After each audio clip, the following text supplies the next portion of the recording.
What makes a killer horribly designed? I've been thinking about this question for about 3 or 4 days now.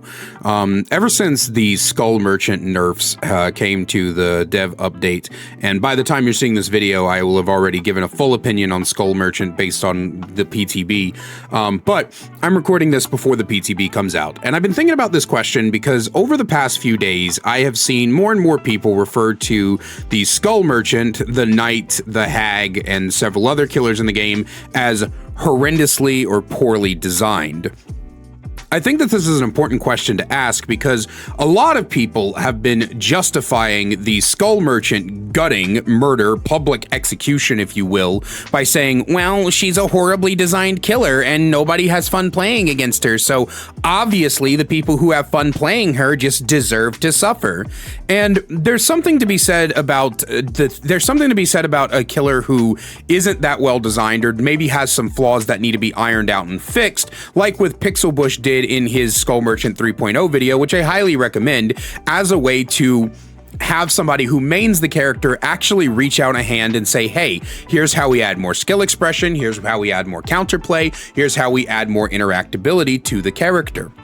But of course, people don't care about that. People don't care about any of that. People just care about what they personally find fun or interesting. And whenever you point out that if they don't like a killer and they're going to always DC from that killer, maybe they just shouldn't play the game, the common response is, well, maybe behavior shouldn't design killers like this. But the game does not revolve around you. It does not revolve around your personal taste, and it is absolutely ridiculous to celebrate or justify the removal of the Skull Merchant, so to speak, because you don't personally like her, when many people love to play her because they find her fun to actually play. And there are plenty of people out there, I would say probably an equal number, if not a greater number of people, who actually don't care about the Skull Merchant at all. I'm one of those people who's always been incredibly apathetic toward the character because I believe that a lot of the problems with the Skull Merchant and Original Knight are all based off the fact that they both came out during the over-brine eruption meta. And because both of them are killers that that excelled at holding 3-gens, of course they did very well in the meta based around holding a 3-gen.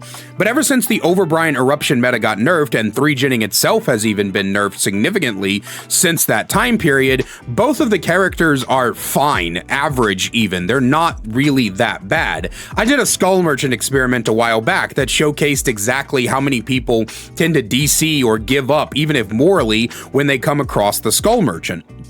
So I don't think the Skull Merchant's actually that bad. I've said this before, I think the bigger problem with Skull Merchant is actually solo queue and the fact that so many people give up against her, that people who may not have a bad idea about the Skull Merchant or may not think that the Skull Merchant is bad innately get this idea that the Skull Merchant is horrible because they're having bad solo queue matches because their solo queue teammates are giving up against the killer, so it's basically like guilt by association.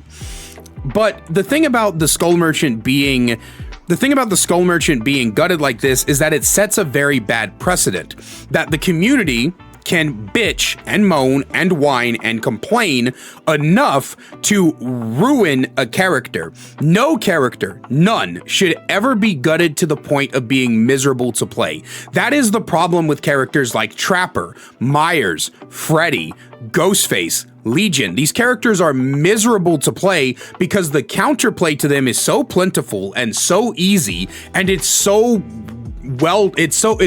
simple to bully them, right? It's effortless to bully them, that playing them is a miserable experience. You have to basically build into this very obnoxious playstyle for each of them in order to make them even remotely viable, and even then it's still a problem. So the answer to a character you don't like being unfun for you is not, and never will be, to just simply gut them, because then they can just do that with anyone. Who's next? Nurse? Blight? Spirit? Chucky? Artist? Huntress? Billy? How many characters do you not find fun? Like, look what happened to Billy, like, in the past with the Overheat Billy, right? People found Billy to be really, really powerful, and so Behavior's response was to make the character basically unplayable for years. For fucking years, Billy was basically unplayable. Very, very rarely could people play Billy to any sort of degree because Overheat Billy was so massively horrid that learning the character and learning how to get the chainsaws and the curves and stuff was just not worth it to a lot of people.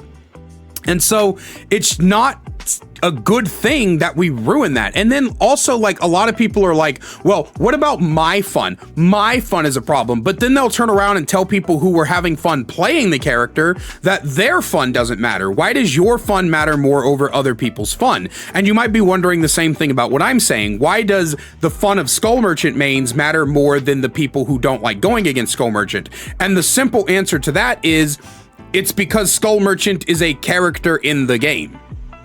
And I know that sounds weird to say, but basically what I'm saying is that people paid money for Skull Merchant. People bought Skull Merchant. They grinded for Skull Merchant. They learned her. They put hours into her. They put time and dedication and all of this other stuff. They took the time to learn the character. You did not take the time to learn the character. You did not take the time to learn how to play against her. You did not try to understand what you're supposed to be doing. And because of that, you have just arbitrarily decided that the people who play the character don't matter. And this is also another problem that I have spoken about in the past, where people in the DVD community especially have just a complete and utter inability to separate the killer from the player.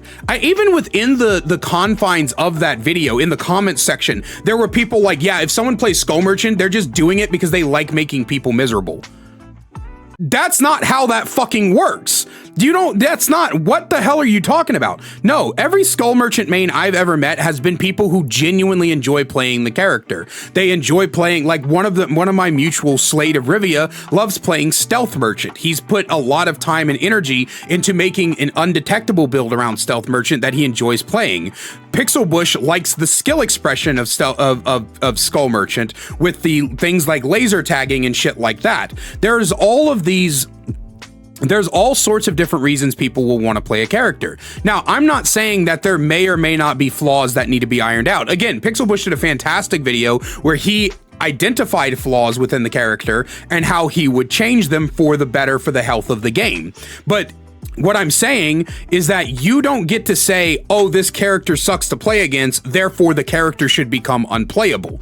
You don't get to say that. That is horrid. That is a bad idea. But again, I'm not really surprised because the Dead by Daylight community is hella entitled. I did a video about the rage quitting epidemic already. The Dead by Daylight community is just so addicted to their own personal fun that they want nobody else to have fun, nobody else to have a good time if they aren't having a good time. It's kind of like, have you ever met that person that when they're in a bad mood, everyone else has to be in a bad mood?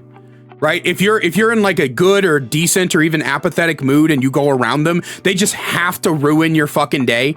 Nobody else is allowed to be happy as long as they're miserable. That's what the DVD community feels like to me. As long as they're miserable, everybody else has to be. If someone else is having fun and that fun is ruining their life or ruining their fun, I'm not gonna say ruining their life, it's a fucking video game, get over it. Ruining their fun, then that person is automatically evil. That person's automatically bad. That person automatically deserves to have their favorite characters taken away, to have their fun ruined. They deserve that. They deserve to not have a good time because that particular person isn't having a good time. And the reality of playing this game is you're going to end up against certain killers, and just signifying one killer and being like, oh, I'm just going to DC if that killer shows up is just absolutely ridiculously selfish. Because not only are you ruining the fun for that player, but you're also just fucking over 3 teammates because fuck you, that's why. And again, it creates a guilt by association. So many people hate Skull Merchant because their Skull Merchant games are bad. And their Skull Merchant games are bad because people are DCing against the fucking Skull Merchant. It's an endless cycle. It's the endless cycle. Do you guys remember the endless cycle of toxicity? Right? Brand new killer comes in, faces a bully squad, decides the next squad's gonna pay. That squad was innocent, so they decide they're gonna bully the next killer, and then the next killer bullies another squad, and it just keeps going around and around and around and around and around. It's the same thing with Skull Merchant. People started DCing, giving up on first hook, not really trying, running to the killer, memeing around when they see a Skull Merchant, all this other stuff, and it caused other people to lose, so they just decided the Skull Merchant's a piece of shit, so they start DCing and giving up on first hook and memeing around, and again and again and again and again and again. And it's just this endless fucking cycle. And like I said, it sets a bad precedent. What next? Who is the next killer that the community is going to decide they don't like enough to get this kind of thing thrown at them? No killer should be miserable to play. Trying to make killer miserable to play is exactly one of the reasons so many killer mains quit this game, because so many people's entire identity in this game is to make the killer side miserable to play.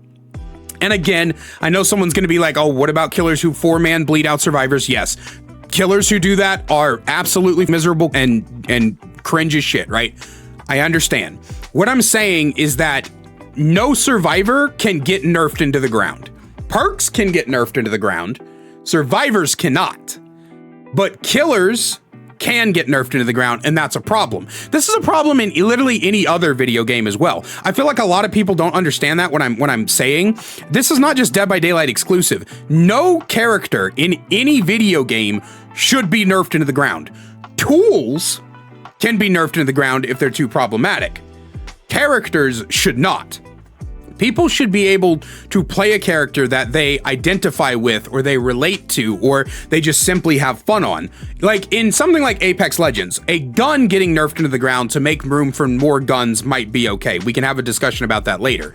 But you should never have a legend nerfed into the ground, because that's a bad thing to do. That's bad development. And to go back to Skull Merchant, the entire argument from behavior doesn't even fucking make any sense. They're nerfing her into the ground so they can prepare for the rework in a year. How do those two things correlate? Why not just nerf the character a little bit, make her a little bit more bearable while you're working on your rework? I understand reworks take time. Number changes don't.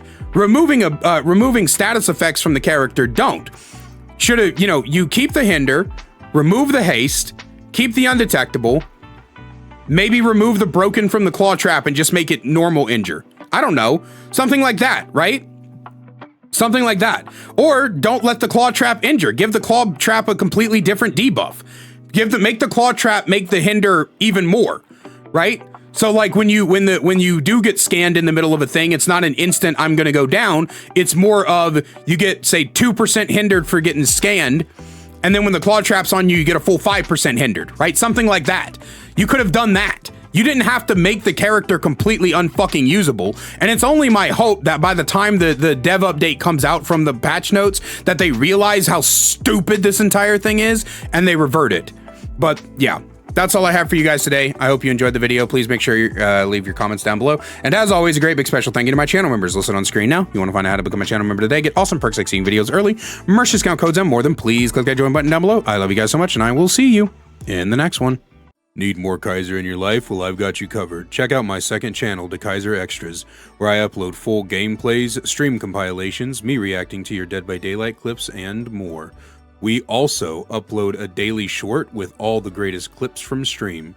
We'll see you over there. Link is in the description.